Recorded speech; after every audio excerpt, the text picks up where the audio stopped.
How different are they really? I guess is a question. Like, So pretty much if you, like, let's say I go up against someone on a bid, right? And I'm 12,000 and they're 6. And it's the same unit. So the customer calls you and says, it's the same model number, it's the same unit, it's the same elbow, it's the same everything. Why are you so much more expensive?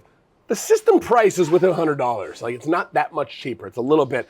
It's the quality of the company and the installs why it's more expensive. And people, you really have to get, that's what you're selling your customer around, the experience and what they're getting for their money, not just buying an air conditioner.